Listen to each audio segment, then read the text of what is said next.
Career planet YouTube channel पर आप सभी का स्वागत है। और आज से हम पूरा का पूरा जीएस जो है रिवीजन करने के लिए यहाँ पर आए हुए हैं। और बहुत सारा एग्ज़ाम मेरा भी था। और यहाँ पर देख पा रहे होंगे कि बिहार दरोगा का जो 22 फरवरी को एग्ज़ाम होने वाला है उसका, बिहार पुलिस, और ये जो फॉरेस्ट गार्ड है, फॉरेस्टर है, उसके लिए, और स्पेशली एनटीपीसी और ग्रुप डी का जो एग्ज़ाम है उन सारे एग्ज़ामों को ध्यान में रखते हुए यह सीरीज स्टार्ट किया जा रहा है। और जिसमें ये जो महेश कुमार वर्णमाल जी का ये पुस्तक है इसको हम लोग देखेंगे। और चूँकि ये एक अपने आप में अच्छा पुस्तक है, इस पुस्तक को हमने 2-3 बार पढ़ा है और हमको लगा है कि इस पुस्तक का डिस्कशन किया जाना चाहिए। इसीलिए इस पुस्तक का एक एक छोटा से छोटा और बड़ा से बड़ा पॉइंट हम यहाँ पर डिस्कस करने वाले हैं, जिसका आपको अभी एक एक दिन में आपको 2 लेक्चर हम आपको प्रोवाइड करेंगे। एक तो हिस्ट्री सेक्शन से और एक यहाँ पर साइंस वाले जो सेक्शन से, जिसमें आपको इन्वायरमेंट का भी सेक्शन कवर हम करेंगे। तो अभी पॉलिटी और इन्वायरमेंट दोनों हम स्टार्ट करने जा रहे हैं, तो उसी को हम स्टार्ट करते हैं। और चलिए इसमें हम क्या करने वाले हैं सारे के सारे देखते हैं। और अभी जो स्टार्ट करेंगे ये पॉलिटी का पहला क्लास है, मतलब ये इस पूरे संपूर्ण लेक्चर का ही पहला क्लास है, तो आप इसे देख सकते हैं। और इसके साथ साथ आप जो है यहाँ पर इसका पीडीएफ भी डाउनलोड कर सकते हैं। इन किताबों को पढ़ते वक्त हमको लगा कि ये क्वेश्चन अच्छा है, मतलब अच्छा नहीं है, मतलब कि इम्पोर्टेंट है, तो इसको हमने टिक कर रखा है। तो जिसको हमने टिक कर रखा है उसको आपको क्या करना है, एक सादा कॉपी में, मतलब बिना लकीर वाले कॉपी में उसको नोट कर लेना है। ये आपको भी लग सकता है, जब आप बहुत सारे पढ़ने लगेंगे तो आपको जब एक्सपीरियंस हो जाएगा लगेगा कि ये क्वेश्चन आने लायक है, तो ऑलरेडी आपका ये क्वेश्चन आ जाएगा। ठीक है, तो चलिए हम लोग इसे स्टार्ट करते हैं और फिर आगे बढ़ते हैं। और यदि आप इस चैनल पर नए हैं तो निश्चित रूप से चैनल को सब्सक्राइब कर लीजिए। 2 मिनट जरा हम भारतीय राज्य व्यवस्था जो है उसका सिलेबस देख लेंगे। और इसमें स्पेशली हम करने क्या वाले, जो टॉपिक यहाँ पर है उसको तो हम बताएंगे ही बताएंगे। इसके साथ साथ हम एक्स्ट्रा जो भी बताएंगे आपको क्या करना है, 2x स्पीड करके, दोगुना स्पीड करके देखने का कोशिश करना है। ठीक है, 1x पे नहीं देखना है, इसमें ज़्यादा टाइम एक्सपेंस हो। कहीं भी किसी भी यूट्यूब चैनल पे आपको क्या करना है, दोगुना 15 से 20 मिनट का एक वीडियो हम बनाएंगे, इससे ज़्यादा लेक्चर नहीं होगा, इससे ज़्यादा समय नहीं लेंगे। और उसमें हम थोड़ा सा अधिक से अधिक कवर करने का जो है कोशिश करेंगे। तो पहला जो है हम लोग का यहाँ पर भारत का संवैधानिक विकास देखेंगे यहाँ पर 1 नंबर में। फिर देखेंगे विभिन्न संविधान के जो स्रोत हैं विभिन्न जगह, जैसे कि दरोगा में पूछ दिया था इस बार, कि मतलब बारीकी से पूछता है। जो आप किताब में पढ़ते हैं वो तो पूछता ही है, इसके साथ साथ कुछ ऐसा चीज़ पूछ देगा जो किताब में नहीं रहता, उसको भी हम यहाँ पर डिस्कस करेंगे। संविधान में कुल कितने भाग है इसको देखेंगे। उसके बाद भारत के संविधान में कुल कितना अनुसूची, ईएसआई के एग्जाम में पूछ दिया था, भारत के संविधान में कुल बिल्कुल बेसिक क्वेश्चन पूछता है। ठीक है, उसके बाद यहाँ से हम लोग देखेंगे कि भारतीय संविधान की विशेषता क्या है, उद्देशिका किसके द्वारा दिया गया था, उद्देशिका क्या है, और इसमें से क्या क्या क्वेश्चन बन सकते हैं, इसके प्रारूप क्या है, सारे के सारे चीज़ हम लोग यहाँ पर देखेंगे। उसके बाद संघ और राज्य क्षेत्र देखेंगे कि भारत में कुल कितने राज्य हैं, कितने जो है संघ शासित प्रदेश है, इसके बारे में। नागरिकता किस प्रकार से मिलता है, किस प्रकार से समाप्त होता है, एनआरसी, सीएए, ये सारे के सारे चीज़ नागरिकता वाले टॉपिक में। ये मूल अधिकार कहाँ से लिया गया, और मूल अधिकार में संशोधन भी हो सकता है, या सारे के सारे चीज़ यहाँ पर देखेंगे। मूल अधिकार, यहाँ पर राज्य के नीति निर्देशक तत्व, मूल कर्तव्य कहाँ से लिया गया है, राष्ट्रपति के बारे में, उपराष्ट्रपति के बारे में, ये जो केंद्रीय मंत्री परिषद है उसके बारे में, महान्यायवादी और महालेखाकार के बारे में। ठीक है ना, महालेखा नियंत्रक परीक्षक जो होता है उसके बारे में, संसद के बारे में देखेंगे। फिर उसके बाद देखेंगे हम लोग राज्यपाल के बारे में। फिर देखने वाले हैं यहाँ पर राज्य विधानमंडल के बारे में, उच्च न्यायालय के बारे में। ठीक है, और यहाँ पर केंद्र राज्य के बीच में जो संबंध होता है, किस प्रकार से कर का बंटवारा होता है, ये सारे चीज़ यहाँ पर देखेंगे। और फिर आपात किस प्रकार से लगता है कि भारत में 352, 356 और 360 किस प्रकार से लगता है। फिर कुछ आयोग जो इम्पोर्टेंट आयोग होता है, जैसे वित्त आयोग, नीति आयोग, निर्वाचन आयोग, प्रमुख आयोग, और भी विभिन्न प्रकार के आयोग है, उसको देखेंगे। फिर राजभाषा, आप लोग को पता होगा कि भारत का राष्ट्रभाषा क्या है, तो आप कमेंट में निश्चित बताइए। हाँ, और भारत का राजभाषा क्या है ये आप कमेंट में बताइए। फिर देखेंगे यहाँ पर पंचायती राज, और यहाँ पर देखेंगे नगर पालिका के बारे में। फिर देखेंगे हम लोग संविधान संशोधन कितने प्रकार से किया जा सकता है, और भारत में संविधान संशोधन के क्या प्रारूप हैं। फिर देखेंगे विविध के बारे में। ठीक है, विविध में भी इम्पोर्टेंट यहाँ पे टॉपिक है। ठीक है, 20 पेज का है, तो यहाँ पर ये सारे के सारे टॉपिक हम लोग यहाँ पर कवर करने वाले हैं। तो चलिए हम इसे स्टार्ट करते हैं और फिर आगे बढ़ते हैं। अब यहाँ पर सबसे पहले हम भारतीय राज्य व्यवस्था देखने वाले हैं, और शाम को हम लोग दूसरा टॉपिक देखेंगे। तो सबसे पहला जो टॉपिक है ये थंबनेल में भी आप देख लिए होंगे कि भारत का जो संवैधानिक विकास है कि ये किस प्रकार से होता है, इन सारी चीज़ों को देखेंगे, और कॉन्स्टिट्यूशन डेवलपमेंट ऑफ इंडिया। ठीक है, तो इसी को हम स्टार्ट करते हैं और फिर आगे बढ़ते हैं। तो यहाँ पर हम लोग स्टार्ट कर चुके हैं भारत का संवैधानिक विकास, और देखते हैं कि आज जो हमारा संविधान पूरे विश्व के संविधान से सबसे बड़ा संविधान माना जाता है, उसका विकास किस प्रकार से होता है, उसके शुरुआती दौर में क्या था, फिर कैसे कैसे हमारे संविधान का विकास हुआ, उन्हीं सारी चीज़ों को हम लोग यहाँ पर वर्णन करेंगे, देखेंगे। देखिए, इस पुस्तक में जो भी एक एक छोटी छोटी बातें हैं उस पर तो हम लोग चर्चा करेंगे ही, इसके साथ साथ जो हमको लगा कि एक्स्ट्रा और आपको बताना चाहिए तो उसको भी हम यहाँ पर देखेंगे। तो उसी क्रम में हम अभी स्टार्ट करते हैं। देखिए, ये जो रेगुलेटिंग एक्ट 1773 है, इससे पहले भी कुछ चीज़ें हमारे यहाँ हुई थी। बात होता है कि 31 दिसंबर 1600, ठीक है, उस टाइम पे क्या होता है कि भारत में अकबर का शासन चल रहा होता है। ठीक उसी समय पे पुर्तगाल में, ठीक उसी समय में यहाँ पे इंग्लैंड में एलिजाबेथ का था। वहाँ पे 31 दिसंबर 1600 ईस्वी को ईस्ट इंडिया कंपनी का, ब्रिटिश ईस्ट इंडिया कंपनी का जो है वहाँ पर क्या होता है, स्थापना होता है। वो कंपनी 15 साल के लिए वहाँ के राजा से सलाह लेकर यहाँ पर आता है कि हम पूर्वी देशों के साथ व्यापार करेंगे, आप हमको 15 साल तक संरक्षण प्रदान कर दिए।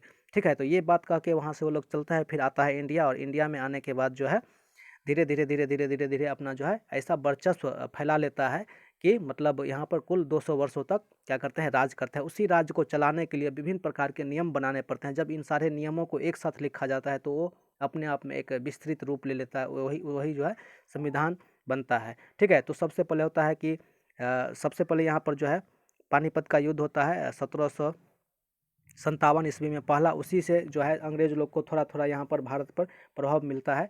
और फिर 1761 के बाद 1757 के बाद होता है 1764 बक्सर के युद्ध, और बक्सर के युद्ध के बाद 1764 के बाद भारत पर एक तरह से समझिए कि कंपनी अपना जो है स्थापना कर लेता है और कंपनी ही शासन चलाने लगता है। और वहाँ पर जो है वहाँ के सरकार को, मतलब ब्रिटिश के सरकार को ये बता देता है कि ठीक है, हम वहाँ पर व्यापार ही कर रहे हैं। और धीरे धीरे 1857 में जो है कंपनी क्या सरकार को हटा के वहाँ का जो क्राउन है, वहाँ का जो शासक है अपना, उसमें क्या करते हैं कि सरकार चलाने लगते हैं। तो सबसे पहले क्या होता है कि 1764 के युद्ध के बाद जो है वहाँ पर हेक्टर मुंडो हो रहता है, और यहाँ पर फिर आते हैं ये जब रेगुलेटिंग एक्ट, ठीक है ना, जब वहाँ पर विभिन्न प्रकार के नियम बनाए गए तो फिर रेगुलेटिंग एक्ट आता है, और यहाँ से शुरुआत होता है बात। ठीक है, जब रेगुलेटिंग एक्ट किसके शासनकाल में आता है, तो यहाँ पर आता है वारेन हेस्टिंग्स के शासनकाल में। और ये मतलब 1757 से लेकर 1772-73 के बीच में जो भी मतलब घटनाएं, मतलब कार्य हुई थी, उसी कार्य को रेगुलेट करने के लिए ये एक्ट लाया गया था वारेन हेस्टिंग्स के शासनकाल में। और इसमें पहला पॉइंट क्या है कि रेगुलेटिंग एक्ट 1773 ईस्वी द्वारा सर्वोच्च न्यायालय की स्थापना सबसे पहले कहाँ किया गया, तो यहाँ पर कहाँ पर किया गया, 1774 में कहाँ पर किया गया, तो यहाँ पर कहाँ पर, तो कोलकाता में 1774 ईस्वी में। एक क्वेश्चन और, भारत में सबसे पहला उच्च न्यायालय कहाँ पर है, तो 1762 में, ठीक है ना, 1762 में कहाँ पर, सॉरी 1862 में कहाँ पर, तो ये भी कहाँ पर किया गया, कोलकाता में ही। और रेगुलेटिंग एक्ट के द्वारा ही 1774 में एक सर्वोच्च न्यायालय जिसको सुप्रीम कोर्ट बोलते हैं, कहाँ पर, यहाँ पर कोलकाता में, और इसके जो न्यायाधीश थे, मतलब जज थे, इलीजा इम्पे इसके जज बनाए गए थे। दूसरा पॉइंट है यहाँ पर कि भारत के प्रशासन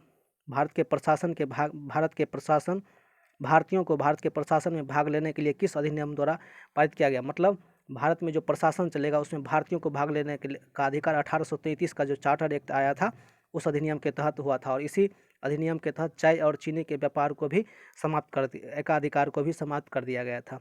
नेक्स्ट है कि भारतीय विधान परिषद को बजट पर बहस करने का शक्ति किस अधिनियम के द्वारा पारित किया गया। तो ये अधिनियम 1892 का जो अधिनियम है, उसी के तहत जो है भारत विधान परिषद को बजट पर बहस करने का, ठीक है ना, आप बहस कर सकते हैं लेकिन उस पर क्वेश्चन नहीं पूछ सकते हैं, ठीक है ना। तो उस पर बहस करने का अधिकार 1892 में, और इसी 1892 में भी अप्रत्यक्ष लोकतंत्र का भी प्रारंभिक रूप देखने को मिल जाता है।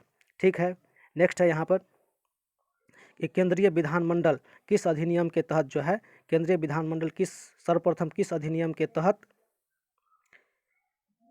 द्विसदनीय बनाया गया। ठीक है, तो यहाँ पर द्विसदनीय का बाद जो है केंद्र में तो 1919 में बनाया गया था। ठीक है, और प्रांतीय स्वायत्ता भी समाप्त कर दिया गया था 1935 में। यहाँ पर है नेक्स्ट, भारत के राष्ट्रपति को अध्यादेश जारी करने का जो है किस अधिनियम के तहत जो है शक्ति प्राप्त है। तो 1935 के अधिनियम से अभी जो भारत के राष्ट्रपति अनुच्छेद 123 के तहत जो है अध्यादेश जारी करते हैं। कब ये अध्यादेश कब जारी किया जाता है? जब संसद का कोई भी सत्र चालू नहीं रहता है और किसी न किसी नियम का जरूरत पड़ जाता है तो आर्टिकल 123 के तहत जो है राष्ट्रपति अध्यादेश जारी करते हैं। तो ये जो अध्यादेश जारी करने का बात था तो ये 1935 के 1935 एक्ट से जो है लिया गया है। केंद्र में द्विसदनात्मक व्यवस्था जो है किस अधिनियम के तहत? तो भारत शासन अधिनियम 1935 के तहत केंद्र में द्वैध शासन व्यवस्था जो है लाया गया था। ब्रिटिश संविधान में किस अधिनियम में संघीय शासन का प्रावधान किया गया? तो ये भी 1935 का अधिनियम ये जो भारतीय संविधान का जो ब्लूप्रिंट बोला जाता है भारत शासन अधिनियम 1935 को है, क्योंकि भारतीय संविधान का 60 से 70% यहीं से लिया गया है। ठीक है, मात्र 30 से 35% भाग जो है विभिन्न देशों से लिया गया, बाद बाकी 60 से 70% भाग भारत शासन अधिनियम 1935 से ही लिया गया। इसीलिए इतने सारे आपको ऑप्शन यहाँ पर देखने को मिल रहे हैं। भारतीय संघ में अखिल भारतीय संघ की स्थापना का प्रावधान किस अधिनियम के तहत प्राप्त किया गया? तो भारत शासन अधिनियम 1935 के तहत ही किया गया। भारत के संविधान में केंद्र और राज्य के मध्य शक्ति का जो बंटवारा आज देखने को मिल रहा है ये भी कहाँ से लिया गया है? तो ये भी भारत शासन अधिनियम 1935 से ही आ रहा है। ठीक है, आया हुआ है। यदि आपको संविधान में कुछ भी नहीं समझ में आ रहा और ऑप्शन में 1935 है और आपको लगता है कि 1935 होना चाहिए तो वहाँ पे आप उसको ही मार्क किया लगभग सही होने की थोड़ी सी संभावना ज़्यादा होती है। एक निर्वाचित संविधान सभा द्वारा भारत के संविधान का निर्माण करने का प्रस्ताव किसके द्वारा? तो ये क्रिप्स मिशन के द्वारा सबसे पहले जो है लाया गया था, लेकिन फाइनली जो है सबसे पहले किसके द्वारा? तो क्रिप्स मिशन के द्वारा। ठीक है ना, और फाइनली किसके द्वारा? तो कैबिनेट मिशन के द्वारा लाया गया था। यहाँ पे देखिए भारतीय संविधान सभा का गठन किसके अंतर्गत किया गया? तो कैबिनेट मिशन 1946 के द्वारा। ठीक है, कैबिनेट मिशन 1946 और ये जो क्रिप्स मिशन है ऊपर वाला ये 1942 में आया हुआ था। कैबिनेट मिशन के द्वारा प्रस्तुत योजना के अनुसार भारतीय संविधान में प्रांतों से प्रतिनिधियों का निर्वाचन किस अनुपात से था? तो 10 लाख की जनसंख्या पर एक सदस्य चुना गया था। ठीक है ना, उस टाइम पे। और ये जो संविधान सभा का जो चुनाव हुआ था ये अभ्यस्क था। ठीक है ना, ऐसा नहीं है कि आपको 18 वर्ष हुआ था, 18 वर्ष होना चाहिए तभी। ठीक है, मतलब उस पर बच्चा को भी काउंटिंग करके वहाँ पर ये संविधान सभा का चुनाव किया गया था। नेक्स्ट है कि भारतीय संविधान का निर्माण करने वाली संविधान सभा के सदस्यों का चुनाव किसके आधार पर किया गया था? विभिन्न प्रांतों के विधानसभा के द्वारा। ठीक है, विभिन्न प्रांतों के विधानसभाओं के द्वारा। भारतीय संविधान सभा की पहली बैठक कब हुआ था? तो 9 दिसंबर 1946 को जो है भारतीय संविधान सभा जब चुन के आता है विभिन्न जगह से तो 9 दिसंबर 1946 को पहली बैठक, जहाँ पे इसके अस्थायी अध्यक्ष होते हैं सचिवानंदन सिन्हा। फिर 11 दिसंबर 1946 को दूसरा, जहाँ पर राजेंद्र प्रसाद को अस्थायी अध्यक्ष चुना जाता है। ठीक है, और इसी दिन जो है HC मुखर्जी को उपाध्यक्ष चुना जाता है। ठीक है, संविधान सभा का अध्यक्ष राजेंद्र प्रसाद और उपाध्यक्ष कौन? तो HC मुखर्जी, हरीशचंद्र मुखर्जी। और फिर 13 दिसंबर 1946 को जवाहरलाल नेहरू के द्वारा जो है उद्देश्य प्रस्ताव लाया जाता है संविधान सभा के समक्ष और उसको जो है बताया गया। यही उद्देश्य प्रस्ताव आगे चलकर किसका रूप ले लेते हैं? उद्देशिका या प्रस्तावना का रूप ले लेता है। ठीक है, यहाँ पर एक बॉक्स में बताया गया है, ये पे जहाँ पे भी यहाँ साइन लगा हुआ है इसको आप हो सके तो स्क्रीनशॉट ले लीजिए, लिख लीजिए, या फिर नहीं तो कहीं ना कहीं लिख लेंगे तो अच्छा होगा। यहाँ पर देखिए क्या बोला जा रहा है कि भारतीय संविधान का प्रथम प्रारूप किसके द्वारा? तो ये क्वेश्चन डायरेक्टली आ जाता है। ठीक है, BN राव के द्वारा जो प्रारूप तैयार किया गया था। ठीक है, लेकिन इसको पेश किसके द्वारा किया गया था? तो पेश किया गया था डॉक्टर राजेंद्र प्रसाद के द्वारा। संविधान सभा का अस्थायी अध्यक्ष ये 11 दिसंबर 1946 को डॉक्टर राजेंद्र प्रसाद को चुना गया था। संविधान सभा में पंडित नेहरू उद्देश्य प्रस्ताव कब? तो 13 दिसंबर 1946 को अभी बताए हुए थे। नेक्स्ट यहाँ पर देखिए कि नेहरू द्वारा प्रस्तुत उद्देश्य प्रस्ताव संविधान सभा में कब स्वीकृत हुआ? ठीक है, नेहरू साहब 13 दिसंबर 1946 को संविधान सभा के समक्ष जो क्या किए? उद्देश्य प्रस्ताव को पटक दिया, अर्थात दे दिए, लेकिन उसको स्वीकृत कब किया गया संविधान सभा के द्वारा? तो 22 जनवरी 1947 को जो है इसको, इस डेट को आप याद रखिएगा। ठीक है ना, इस डेट को आप निश्चित रूप से याद रखिएगा, भी है 22 जनवरी 1947 को क्या किया गया?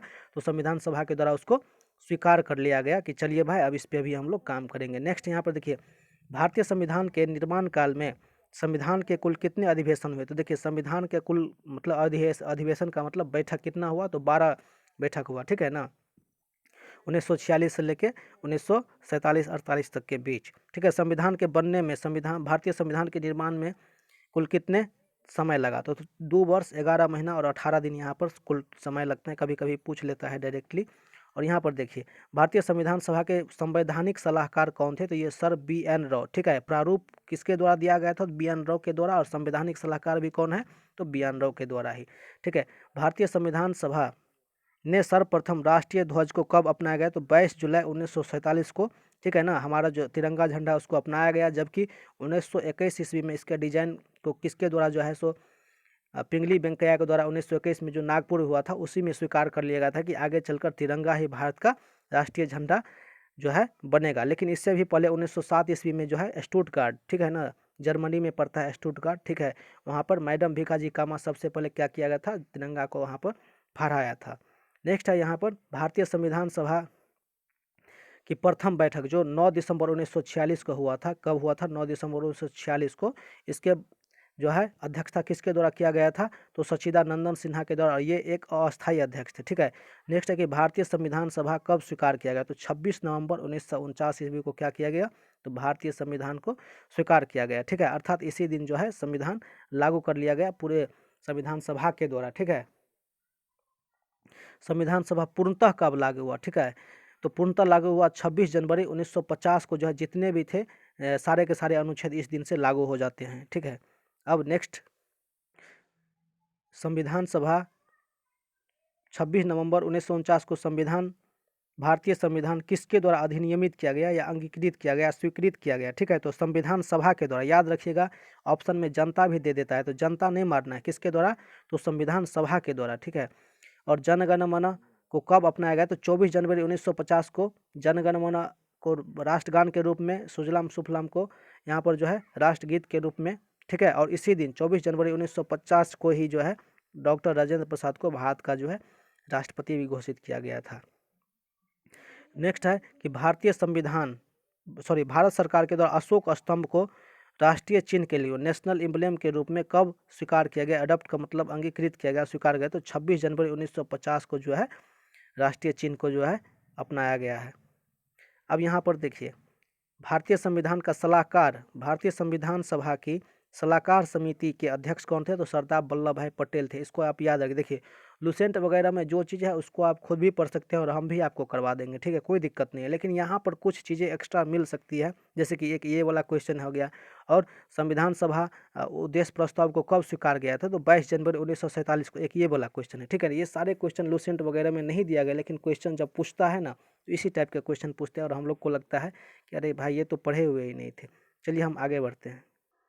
यहाँ पर है कि झंडा समिति के अध्यक्ष कौन थे? तो यहाँ पर डॉक्टर राजेंद्र प्रसाद थे।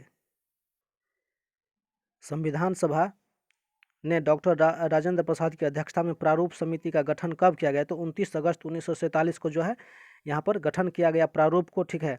और यहाँ पर डॉक्टर भीमराव अम्बेडकर का संविधान सभा में का निर्वाचन कहाँ से होता? बम्बई प्रेसिडेंसी से इनका निर्वाचन हुआ था यहाँ पर। और यहाँ पर आप देख पा रहे होंगे कि हमारा जो संविधान है, भारत का जो संविधान है, ठीक है, भारत का जो संविधान है मूलतः 2 भाषा में, हिंदी भाषा और इंग्लिश भाषा, दोनों भाषा में जो है लिखा गया था।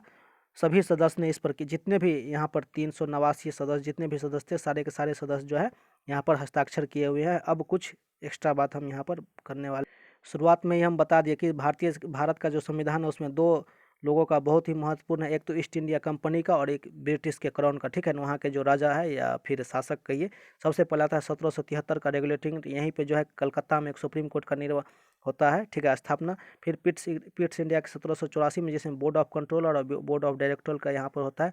फिर यहाँ पर क्या करता है, 1793 में एक एक्ट आता है और 1813 का एक्ट आता है। इस 1893 के एक्ट में जो है कंपनी को 20 साल का और छूट दे दिया गया कि आप 20 साल के लिए और कर सकते हैं। और 1813 के एक्ट में पहली बार जो है भारत पर शिक्षा करने के लिए 1 लाख, भारत की शिक्षा पर खर्च करने के लिए 1 लाख रुपया जो है खर्च किया गया शिक्षा पर। और इसी में 1813 के एक्ट के तहत ही, इससे पहले 1813 से पहले कोई भी मतलब पादरी या ईसाई धर्म भारत में एंट्री नहीं कर सकते थे। लेकिन इसी के तहत जो है जो लोग ईसाई शिक्षा को ग्रहण करते थे उसको अपना मालिकाना हक अपने संपत्ति में वगैरह में भी देने की स्टार्ट किया गया। और 1813 से ही ईसाई शिक्षा भारत में अपना पाँव पसारना शुरुआत करता है। फिर 1813 में भी 20 साल के लिए बढ़ा देता है। फिर 1833 का चार्टर एक्ट आता है और 1833 के चार्टर एक्ट के तहत ही यहाँ पर 20 साल के लिए फिर बढ़ाता है। फिर 1853 में आता है और 1853 के बाद फिर आता है 1858 में। और 1858 में क्या होता है कि भारत में कंपनी के शासन को समाप्त करके क्राउन का शासन स्टार्ट हो जाता है, ठीक है। और क्राउन के शासन को भारत शासन अधिनियम भी कहा जाता है। फिर 1858 में, फिर 1861 में, 1892 में, 1909 में इसको मार्ले मिंटो भी बोलते हैं, ठीक है। फिर 1919 में मॉन्टेगू चेम्सफोर्ड भी बोलते हैं। फिर भारत शासन 1900 नियम 1935, फिर 1947 आता है। इस प्रकार से भारत में जो है संवैधानिक विकास होता है। इस पर एक विस्तृत चर्चा फिर हम करेंगे आगे। जब सभी जगह से यहाँ पर संविधान सभा का चुनाव हो जाता है तो 2 सितंबर 1946 को जो है माउंटबेटन के द्वारा यहाँ पर, सॉरी माउंटबेटन नहीं, यहाँ पर अंतरिम सरकार, बेवेल के द्वारा अंतरिम सरकार बनाने का जो है बनाया जाता है 2 सितंबर 1946 को जो है। यहाँ पर जवाहरलाल नेहरू के द्वारा जो है उसमें जो है जवाहरलाल नेहरू राष्ट्रमंडल और विदेशी मामला विभाग का जो है सो सदस्य होते हैं या अध्यक्ष। सरदार वल्लभ भाई पटेल जो है यहाँ पर गृह और सूचना विभाग के होते हैं।